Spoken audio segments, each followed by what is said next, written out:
Hello दोस्तों, आप सभी का स्वागत है दी नॉलेज क्लासरूम के यूट्यूब चैनल पर। आज की इस वीडियो में हम बात करेंगे विजयनगर साम्राज्य के बारे में।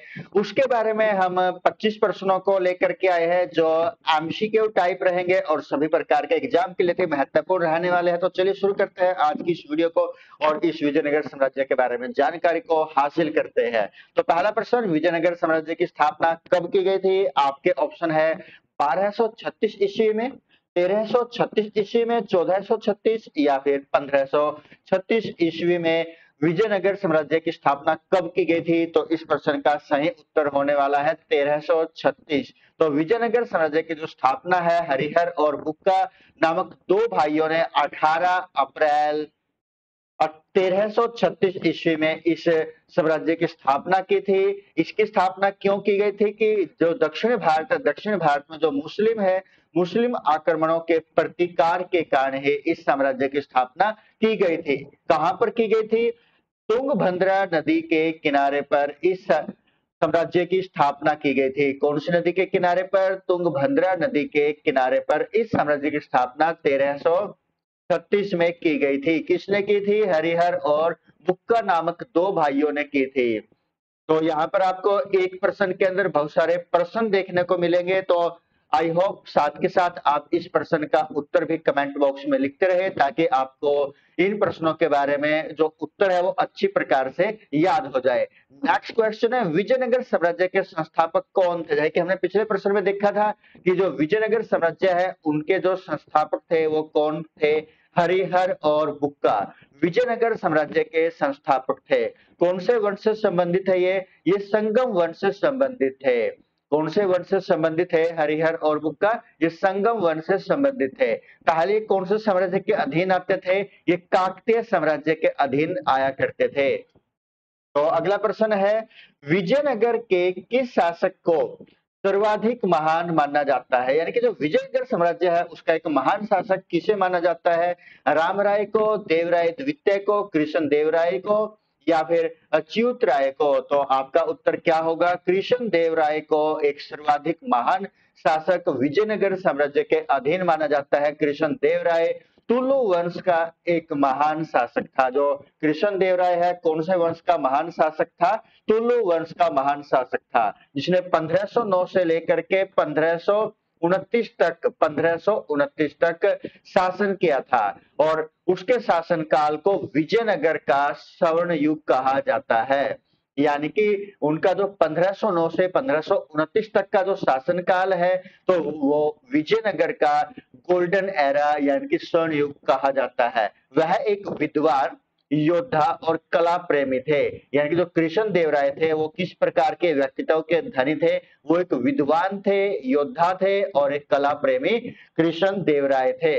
अगला प्रश्न है, विजयनगर साम्राज्य के दौरान किस युद्ध में साम्राज्य को भारी क्षति हुई थी? यानी कि किस युद्ध के दौरान विजयनगर साम्राज्य को सबसे ज्यादा हानि हुई थी? आपके ऑप्शन है रायचूर का युद्ध, करनूल का युद्ध या तालीकोट का युद्ध या पनगुंडा का युद्ध। तो इसका सही उत्तर होगा तालीकोट का युद्ध, जिसके अंतर्गत विजयनगर साम्राज्य को बहुत ही ज्यादा हानि का सामना करना पड़ा था। कब लड़ा गया था ये तालीकोट का युद्ध? 1565 ईस्वी में तालीकोट का युद्ध लड़ा गया था। किस किस में?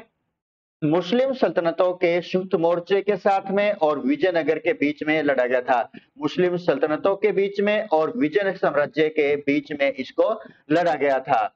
इसमें राम राय की मृत्यु के साथ ही विजयनगर की शक्ति को गहरा झटका लगा। यानी कि जो राम राय था, जो विजयनगर का नेतृत्व करने वाला था, तो उसकी मृत्यु हो जाती है और विजयनगर की शक्ति को एक गहरा झटका लगता है। अगला प्रश्न है, विजयनगर साम्राज्य के किस भाषा को राजकीय भाषा माना जाता है? यानी कि विजयनगर साम्राज्य में जो भाषा है कौन सी भाषा को राजकीय भाषा माना जाता है? तमिल को, तेलुगु को, संस्कृत को या फिर हिंदी को?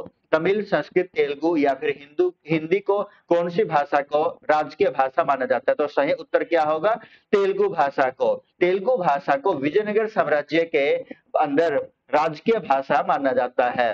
विजयनगर में तेलुगु, कन्नड़ और संस्कृत का उपयोग होता था, लेकिन तेलुगु को विशेष महत्व प्राप्त था क्योंकि तुलु वंश के शासक इसी भाषा क्षेत्र से थे।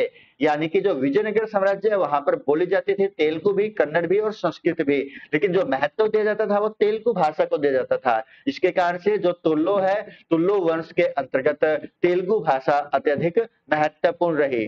क्यों रही? क्योंकि इसके जो शासक थे इसी भाषा के क्षेत्र के अंतर्गत थे। अगला प्रश्न है, विजयनगर साम्राज्य हम्पी नगर किस बात के लिए जाना जाता है? विजयनगर साम्राज्य में जो हम्पी नगर है वो किस बात के लिए जाना जाता है? धार्मिक शिक्षा के लिए, व्यापारिक केंद्र के लिए, कृषि उत्पादन के लिए या जल युद्ध के लिए? तो किसके लिए जाना जाता है? धार्मिक शिक्षा के लिए जाना जाएगा, व्यापारिक केंद्र के लिए, कृषि उत्पादन के लिए, जल युद्ध के लिए। तो किसके लिए जाना जाता है इसको?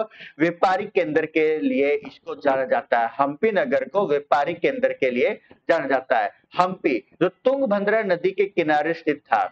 हम्पी कौन सी नदी के किनारे स्थित था? तुंगभद्रा नदी के किनारे स्थित था और अंतरराष्ट्रीय व्यापार का एक प्रमुख केंद्र भी था। यहाँ से क्या क्या व्यापार किया जाता था? बहुमूल्य पत्थरों का और घोड़ों का व्यापार यहाँ से किया जाता था। इसके अलावा बहुत सारे अन्य साधन थे, अन्य वस्तु थे जहां यहाँ से इसका व्यापार किया जाता था। अगला प्रश्न है, विजयनगर के किस वंश ने सर्वाधिक समय तक शासन किया? यानी कि विजयनगर का कौन सा वंश था जिसने सबसे अधिक लंबे समय तक शासन किया था? संगम वंश, तुल्लो वंश, शाल्य वंश या अराविडु वंश? तो इसका सही उत्तर है संगम वंश ने सर्वाधिक समय तक शासन किया था। विजयनगर साम्राज्य के 4 वंशों में, यानी कि विजयनगर साम्राज्य के कितने वंश थे? 4 वंश थे। संगम वंश प्रथम और दीर्घकालिक था, यानी कि जो संगम वंश था उसने एक लंबे समय तक शासन करने वाला वंश था और पहला वंश भी था जिसने सबसे लंबे अवधि तक शासन किया और साम्राज्य की नींव को मजबूत बनाया था। तो विजयनगर साम्राज्य के अंदर संगम वंश सबसे अधिक लंबे समय तक शासन करने वाला वंश रहा है। बहमनी राज्य की स्थापना किसने की थी? जो बहमनी राज्य है उसकी स्थापना किसने की थी? अलाउद्दीन बहमन शाह ने, फिरोज शाह ने, गयासुद्दीन तुगलक ने या मलिक काफूर ने? तो बहमनी साम्राज्य की स्थापना करने का श्रेय किस सम्राट को जाता है? किसको जाता है? अलाउद्दीन बहमन शाह को जाता है। किसको जाता है? अलाउद्दीन बहमन शाह को बहमनी राज्य की स्थापना करने का श्रेय जाता है। कब की थी? 1347 में। 1347 में अलाउद्दीन बहमन शाह ने बहमनी राज्य की स्थापना की थी। यह राज्य गुलबर्गा को राजधानी बनाकर आरंभ हुआ। यानी कि इसने क्या किया था? राजधानी क्या बनाई थी? गुलबर्गा को राजधानी बनाई थी। और बाद में इसने अपनी राजधानी कौन सी बनाई थी? बीदर को इसने अपनी राजधानी बनाया था। पहली इसने राजधानी कौन सी बनाई थी? गुलबर्ग को बनाया। फिर उसने दोबारा राजधानी किसको बनाया था? बीदर को राजधानी इन्होंने बनाया था। प्रश्न नंबर 9, बहमनी और विजयनगर के बीच कौन सी नदी संघर्ष का केंद्र बने? कुछ नदी का नाम बताना जो संघर्ष का केंद्र बनती थी बहमनी और विजयनगर साम्राज्य के अंदर।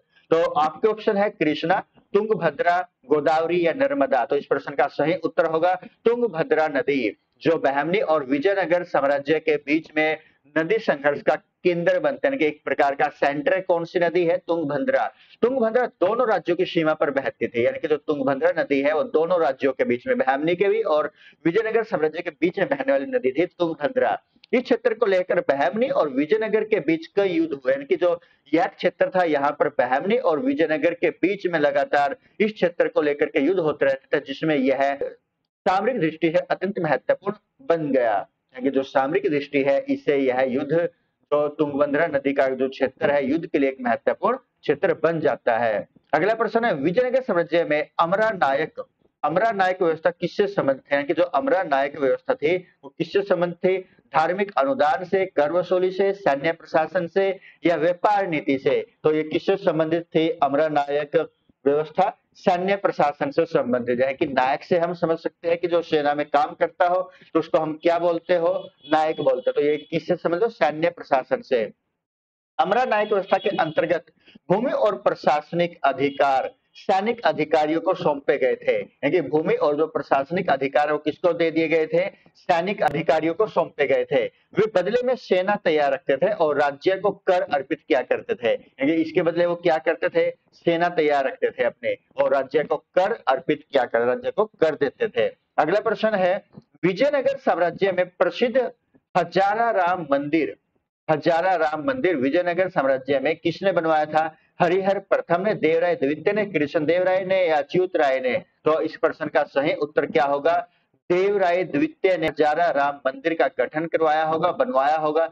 हजारा राम मंदिर देवराय द्वितीय के शासनकाल में बनवाया गया था। यह मंदिर रामायण की कथाओं के चित्रण के लिए प्रसिद्ध है कि जो यह हजारा राम मंदिर किसके लिए प्रसिद्ध है? रामायण की कथाओं के चित्रण के लिए प्रसिद्ध है। और हम्पी के वास्तुकला का उत्कृष्ट उदाहरण यहाँ पर देखने को मिलता है। हम्पी के वास्तुशिल्प का उत्कृष्ट उदाहरण यहाँ पर देखने को मिलता है। अगला प्रश्न है आपके लिए, विजयनगर काल में विदारण की कौन थे? विद्यारण्य कौन थे? कौन थे? ये सेनापति थे, धार्मिक संत थे, वित्त मंत्री थे या फिर गायक थे? तो इस प्रश्न का सही उत्तर क्या होगा? धार्मिक संतों को विजयनगर काल में क्या बोला जाता था? विद्यारण्य बोला जाता था। संत विद्यारण्य वीर शैव संत थे। किस प्रकार के संत थे ये? वीर शैव संत थे, जिन्होंने हरिहर और बुक्का को विजयनगर साम्राज्य की स्थापना में प्रेरित किया था। यानी हरिहर और बुक्का को विजयनगर साम्राज्य की स्थापना करने के लिए प्रेरित किया था। उन्हें विजयनगर का आध्यात्मिक मार्गदर्शक माना जाता है। किसको विजयनगर का आध्यात्मिक मार्गदर्शक माना जाता है? धार्मिक संतों को, जिसको क्या बोला जाता है? विदारण्य बोला जाता है। अगला प्रश्न है, विजयनगर साम्राज्य के किस शासक ने आमुक्त माल्यद नामक प्रसिद्ध काव्य की रचना की थी? कौन से की? आमुक्त माल्यद नामक प्रसिद्ध काव्य की रचना की थी। किसने की थी? अच्युत राय ने, कृष्ण देव राय ने या राम राय ने, हरिहर द्वितीय ने की थी? तो इस प्रश्न का सही उत्तर है आमुक्त माल्यद का जो रचना करने वाला है वो कौन है? कृष्ण देव राय है। कृष्ण देव राय एक प्रतिभाशाली कवि थे, यानी कि जो कृष्ण देव राय थे वो क्या थे? एक कवि थे। उन्होंने तेलुगु में, इसकी भाषा कौन सी थी? तेलुगु भाषा थी। उसके जिसमें उन्होंने रचना की, उन्होंने उसमें आदर्श राजा के कर्तव्य और धर्मों को दर्शाया है कि एक राजा के अंदर राजा के क्या क्या कर्तव्य होने चाहिए, उसका धर्म क्या क्या होना चाहिए, वो उन्होंने इस काव्य के अंतर्गत दर्शाया हुआ है। विजयनगर साम्राज्य के किस क्षेत्र को रायचूर दोआब कहा जाता है? रायचूर दोआब विजयनगर साम्राज्य के किस क्षेत्र को कहा जाता है? नर्मदा ताप्ती के बीच के क्षेत्र को, कृष्णा गोदावरी के बीच के क्षेत्र को, कृष्णा तुंगभद्रा के बीच के क्षेत्र को या फिर गोदावरी महानदी के बीच के क्षेत्र को? तो है कि हमने इनके नाम के अंतर्गत कई बार पढ़ा है कि तुंगभद्रा बीच में पड़ती थी, तो इसके कारण से इस प्रश्न का सही उत्तर क्या होगा? कृष्णा तुंगभद्रा के बीच कौन सा क्षेत्र था? रायचूर दोआब का क्षेत्र था। तुंगभद्रा कृष्णा और तुंगभद्रा नदियों के बीच का क्षेत्र किस प्रकार का था? बहुत ज्यादा उपजाऊ था। इस क्षेत्र पर विजयनगर और बहमनी के बीच में लंबे समय तक संघर्ष चलता रहता था। तो अगला प्रश्न हमें देखने को मिलेगा, विजयनगर के शासक अलिया राम राय, अलिया राम राय किस युद्ध में मारे गए थे? कि कौन से युद्ध में अलिया राम राय मारे गए थे? रायचूर युद्ध में, तालीकोट के युद्ध में, गोलकोंडा के युद्ध में या बीजापुर के युद्ध में? तो कौन से युद्ध में मारे गए थे? जो युद्ध 1565 में लड़ा था, तालीकोट का जो युद्ध था, उस युद्ध में अलिया राम राय की मृत्यु हो जाती है। अलिया 1565 में तालीकोट के युद्ध में अलिया राम राय की हार और मृत्यु हुई, जिससे विजयनगर साम्राज्य का पतन आरंभ हुआ। यह युद्ध मुस्लिम सुल्तानों के संघ द्वारा लड़ा गया था कि जो मुस्लिम सुल्तान थे और जो विजयनगर साम्राज्य की तरफ से अलिया राम राय लड़ने लग रहे थे, तो उनकी मृत्यु के बाद क्या हो जाता है? इस विजयनगर साम्राज्य का पतन होना शुरू हो जाता है। विजयनगर साम्राज्य के शासकों द्वारा उपयोग की गई मुद्रा क्या कहलाते थे? उस मुद्रा का क्या नाम था जो विजयनगर साम्राज्य के शासक उपयोग क्या करते थे? दिनार, वरहा, असरफे। तो इसका क्या नाम था? वरहा इस मुद्रा का नाम था जो विजयनगर साम्राज्य के शासकों के द्वारा प्रयोग की जाते थे। विजयनगर साम्राज्य में वरहा नामक सोने की मुद्रा की जो वरहा है किस प्रकार की थी? एयू की थी, यानी कि गोल्ड की मुद्रा थी जो वो प्रयोग क्या करते थे और उस समय ये प्रचलन में थी। यह मुद्रा उस समय की आर्थिक सशक्तता का प्रमाण है कि जब वो सोने की मुद्रा का प्रयोग करते हैं तो हम यहाँ से अनुमान लगा सकते हैं कि वो कितने तो आर्थिक रूप से सशक्त थे और व्यापार में व्यापक रूप से उपयोग होते थे, यानी कि जो यह मुद्रा है व्यापार में अत्यधिक रूप से उपयोग की जाते थे। उसके बाद प्रश्न नंबर 17, बहमनी साम्राज्य की राजधानी शुरुआत में कौन सी थी? यानी कि जो बहमनी साम्राज्य है उसकी जो प्राथमिक या प्रथम राजधानी थी वो कौन सी थी? तो उसकी पहली राजधानी कौन सी थी? गुलबर्गा इसकी पहली राजधानी थी। बहमनी साम्राज्य की पहली राजधानी गुलबर्गा थी, जिसे बाद में कहां पर बदल दिया गया था, बीदर के अंदर उसको दूसरी बार बनाया गया था। यह दक्षिण भारत में मुस्लिम संस्कृत और स्थापत्य कला का केंद्र बना हुआ था। विजयनगर साम्राज्य के पतन के बाद कौन सा वंश प्रमुखता से आया था, यानी जब विजयनगर साम्राज्य का पतन हो जाता है तो कौन सा वंश उभर करके आता है, मुगल, सैयद, मराठा या अराविडु वंश। तो कौन सा वंश उभर करके आता है, अराविडु वंश आता है। तालिकोटा युद्ध के बाद विजयनगर साम्राज्य के शेष भागों पर अराविडु वंश के शासकों ने शासन किया, यानी कि जो तालिकोट का युद्ध हुआ था उसके बाद क्या हुआ, विजयनगर साम्राज्य का जो शेष बचा हुआ भाग था उसके ऊपर अराविडु वंश के शासकों ने शासन किया था। हालांकि इनका प्रभाव सीमित और अल्पकाल के थोड़े टाइम के लिए ही इनका प्रभाव अराविडु वंश का रहा था। विजयनगर साम्राज्य का प्रसिद्ध वास्तुशिल्प केंद्र कौन सा था, वास्तुशिल्प केंद्र कौन सा था, अजंता, हम्पी, मदुरई या बीदर। तो इस प्रश्न का सही उत्तर क्या होगा, हम्पी होगा। यानी प्रसिद्ध वास्तुकला वास्तुशिल्प केंद्र कौन सा था विजयनगर साम्राज्य का, हम्पी था। हम्पी विजयनगर साम्राज्य की राजधानी भी थी और यह अपने मंदिर स्थापत्य, नक्शाशीदार खंभों और मूर्ति कला के लिए विश्वविख्यात था और यह यूनेस्को विश्व धरोहर स्थल भी है। कौन सा, हम्पी, जो UNESCO, क्या फुल फॉर्म होती है, कमेंट बॉक्स में आप इसकी फुल फॉर्म लिखिए, जो विश्व धरोहर स्थल भी है, जो हम्पी है। अगला प्रश्न है, बहमनी साम्राज्य के टुकड़ों में बंटने के बाद कौन सा शक्तिशाली राज्य उभरा था, यानी कि बहमनी साम्राज्य का जब पतन हो जाता है, उसके टुकड़े होने शुरू हो जाते हैं, तो कौन सा शक्तिशाली राज्य उभर करके आया था, बीजापुर, मैसूर, गोंडवाना या बंगाल। तो कौन सा उभर करके आया था, बीजापुर उभर करके आया था। बहमनी साम्राज्य के विघटन यानी कि पतन के बाद बीजापुर, अहमदनगर, गोलकोंडा, बीदर और बेरार नामक स्वतंत्र सल्तनतें बनी थी, जिनमें बीजापुर सबसे प्रभावशाली या शक्तिशाली। अगला प्रश्न है, विजयनगर साम्राज्य में मंदिर निर्माण की प्रमुख शैली क्या थी, कौन सी थी, नागर, द्रविड़, बेसर या पल्लव। तो कौन सी विजयनगर साम्राज्य के अंदर मंदिर निर्माण की प्रमुख शैली थी, कौन सी हो सकती है, द्रविड़ शैली के अंतर्गत तो मंदिरों का निर्माण करवाया जाता है।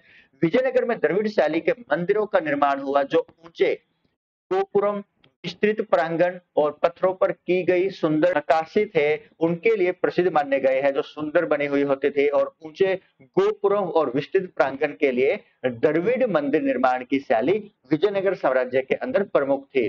विजयनगर में किस फसल की खेती और व्यापार सबसे प्रसिद्ध था, यानी कि विजयनगर है उसके अंदर फसल कौन सी और जो व्यापार है सबसे प्रसिद्ध था, गेहूं, जौ, मसाले या कपास, यानी कि इनमें किसकी खेती की जाती है और वो व्यापार के लिए भी प्रसिद्ध था। तो इसमें मसालों का उपयोग है वो खेती के लिए, यानी कि खेती किस चीज की जाती है, मसालों की जाती थी, और इसका जो व्यापार है व्यापार के लिए इसका प्रयोग किया जाता था। विजयनगर साम्राज्य के व्यापारी काले मिर्च, इलायची और अन्य मसालों का निर्यात किया करते थे। इन मसालों की वजह से यूरोपीय व्यापारी भी दक्षिण भारत में आए थे। अगला प्रश्न है, विजयनगर साम्राज्य में जल प्रबंधन प्रणाली किस प्रकार से होता था, यानी कि जो जल प्रबंधन प्रणाली है वो किस प्रकार की थी विजयनगर साम्राज्य में, तालाबों का प्रयोग क्या करते थे या नहरों का या जलकुंड का, या ऐसा जल संग्रहण है उसका उपयोग वो किया करते थे। तो किसका किया करते थे, तालाबों का वो प्रयोग किया करते थे। विजयनगर में बड़े बड़े तालाब और जलाशयों का निर्माण किया गया था, ये कृषि और नगरों की जल आपूर्ति के लिए अत्यंत आवश्यक थे। कम वर्षा क्षेत्र में यह प्रणाली कारगर। किस विदेशी यात्री ने विजयनगर साम्राज्य की समृद्धि का वर्णन किया है, किसने किया है, अल बेरूनी ने किया है, मार्को पोलो ने किया है, डोमिंगो पेस ने या फाहायान ने किया है। तो इस प्रश्न का सही उत्तर क्या होगा, डोमिंगो पेस होगा। डोमिंगो पेस ने विजयनगर साम्राज्य की समृद्धि का वर्णन किया है। कहाँ का था ये, पुर्तगाली यात्री था डोमिंगो पेस, जो कि एक पुर्तगाली यात्री था। विजयनगर साम्राज्य की प्रशासनिक व्यवस्था का, उनकी समृद्धि का और वास्तुकला की प्रशंसा की है। उन्होंने हम्पी का भी विस्तार से वर्णन किया हुआ है। डोमिंगो पेस ने हम्पी का विस्तार से वर्णन किया हुआ है। और आज की इस वीडियो का अंतिम प्रश्न है, विजयनगर साम्राज्य के किस काल को स्वर्ण युग कहा जाता है, विजयनगर साम्राज्य के किस काल को स्वर्ण युग कहा जाता है। आपके ऑप्शन है, रामराय का शासन, कृष्ण देव राय का शासन, हरिहर प्रथम का शासन और देवराय द्वितीय का शासन? इस प्रश्न का उत्तर आप कमेंट में हमें बताइएगा कि इस प्रश्न का उत्तर क्या होगा, क्योंकि यह प्रश्न हमारा दोबारा आया हुआ है। हमने एक प्रश्न की व्याख्या के अंतर्गत इसको देखा था कि उसके युग को स्वर्णयुग बोला गया है। तो दोस्तों, आपको हमारी ये वीडियो किस प्रकार की लगी हमें कमेंट बॉक्स में आवश्यक बताएं, और साथ के साथ इस वीडियो को आप तेजी के साथ जो और स्पीड है उसमें भी आप इसको देख सकते हैं, ताकि आपकी एक रिवीजन अच्छी प्रकार से हो सके। तो जल्द मिलते हैं एक अन्य नई टॉपिक के साथ में। धन्यवाद दोस्तों। जय हिंद भारत।